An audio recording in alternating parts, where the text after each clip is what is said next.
కూటమి ప్రభుత్వం ఏర్పాటై 8 నెలలు పూర్తి చేసుకుంది. ఈ ప్రభుత్వ పాలనపై ఆటో కార్మికుల అభిప్రాయం ఎలాగుంది? మంగళగిరిలో ఎమ్మెల్యేగా ఉన్నటువంటి లోకేష్ అందుబాటులో ఉంటున్నారా? కూటమి పాలనపై ఆటో కార్మికులు సంతృప్తిగా ఉన్నారా? వారి మాటలోనే విందాం రండి.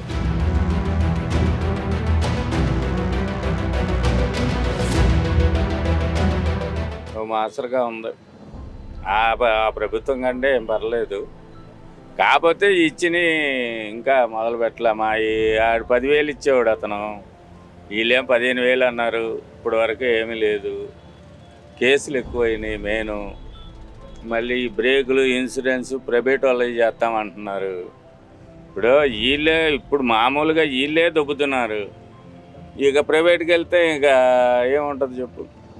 ఈ ఆటోల మీద ఎంత వస్తాయి? ఇప్పుడు చదువుకున్నాడు ఉన్నాడు, ప్రతి ఒక్కడు ఆటో తోలుతున్నాడు.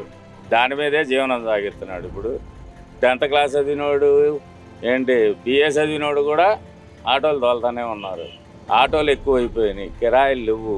మళ్ళీ ఫ్రీ బస్సులు అంటున్నారు.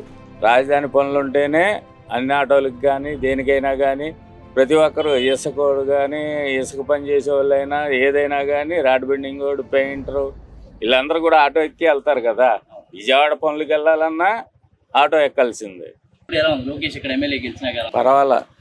లేడీస్ కుట్టు మిషన్ కానీ, పనులు, ఆడవాళ్ళకి ఉపాధి, చేతి పనులు కానీ ఇవన్నీ పర్వాలా. మంగళగిరిలో లోకేష్ గారు ఎమ్మెల్యేకి గెలిచినాక ఎలా ఉంది? బాగుంది. అది మీ సమస్యలన్నీ పరిష్కారం కొన్ని అవుతున్నాయి, కొన్ని అవ్వట్లా. మీరు మంగళగిరిలో లోకేష్ గారిని కలిసే అవకాశం ఉంటుందా, లేదంటే ఎవరైనా కలుస్తున్నారా మీ సమస్యల కోసం? మా సమస్యలు అయితే లోకల్ పార్టీలు, మన తెలుగుదేశం పార్టీ నాయకులు ఉండరు లోకల్, వాళ్ళని కలుపుతాం.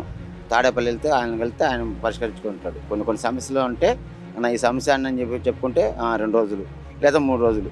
గట్టి సమస్య అయితే 1 వారం క్లోజ్ అవుతుంది. గతం ఎమ్మెల్యే ఉన్నప్పుడు బాగుందా, లోకేష్ గారు ఎమ్మెల్యేగా ఉన్నప్పుడు గెలిచిన? లోకేష్ ఉన్నప్పుడే బాగుందన్న. ఆర్కే ఉన్నప్పుడే అంత రాలా. ముందు మా ఏరియాకి అయితే తిరగలా. ఆర్కే గారు ఉన్నప్పుడు మాత్రం మా ఏరియాలో డొలవసనారు వచ్చి ఇది మన ఏరియానే, ఇది మన ఏరియానే లేదు. ఏదైనా సమస్య అనుకోండి, ఇప్పుడైతే ఏదైనా సమస్య అనుకో పార్టీ ఆఫీస్ కాడికి వెళ్తాం, తాడేపల్లి కూర్చుంటాం. అక్కడ లోకల్ నాయకులు అన్న మా ఏరియాలో డొలవసనారులో ఈ సమస్య, ఓకే రైట్. అక్కడ కొంతమంది ఉన్నారు, ఇది నాగేశ్వరరావు అని, వద్దంటే నాగేశ్వరరావు, చిన్ని అనే కుర్రోళ్ళు ఉన్నారు. వాళ్ళు అబ్బాయి ఈ సమస్య అంటే ఆ సమస్య మీ లోకల్లో పలానా వాళ్ళు ఉన్నారు అబ్బాయి, వాళ్ళకి అడగలను మీ పని అయిపోయింది అంతే. ఆయనతో పని లేకుండా ఇక్కడ లోకల్ ఉండేవాళ్ళు తాడేపల్లి పార్టీ ఆఫీస్ కాడికి వెళ్ళామంటే ఏ సమస్యను క్లియర్ అవుతుంది. ముందు కొట్లాట అవని, భార్యాభర్తలు గొడవలు అని, లేకపోతే ఇంక వేరే అవని. ముందు ఇంటి సమస్య అయితే ఇంటి సమస్య క్లియర్, లేదు రోడ్డు సమస్య క్లియర్. చేయలా. అసలు ఆర్కే అతను మాకు వ్యవస్థగా తెలియదు. మా నాయకుడు అక్కడ లోకల్ వాళ్ళు వచ్చారే బాబు ఈ పార్టీకి ఆర్కే నాయకుడు ఓటు ఏంటంటే వాళ్ళ మాట లేదనలేక ఆ రోజు ఓట్లేసాం. ఈసారి ఆయన వల్ల దెబ్బ తిన్నాం.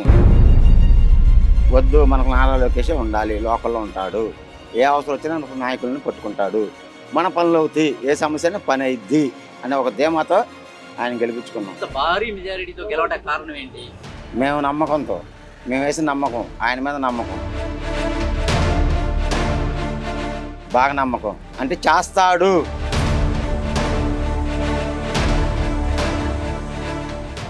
గత ఎమ్మెల్యే అసలు ఎవరిని పట్టించుకోలేదు, జీవనోపాధి లేదనేటువంటి విమర్శ కూడా చేస్తున్నారు కొంచెం. జీవనోపాధి అంటే అది తెలియదు కానండి. గత ఎమ్మెల్యే మాకు తెలిసిన వరకు మా ఏరియాలో ఈ 10-15 ఏళ్ళలో ఏ రోజు ఒక్కసారి మా సందులోకి వచ్చిందా? మా సందు కాదు, మా ఏరియా కూడా రాలేదు. లోకేష్ గారు వస్తున్నారా? వస్తున్నారు. లోకేష్ గారు ఏదన్నా సమస్య ఉంటే ఖచ్చితంగా వస్తున్నారు. ఆయన కుదరపైన వేరే వాళ్ళ ద్వారా పంపిస్తున్నారు. ఆ డౌట్ లేదు అసలు.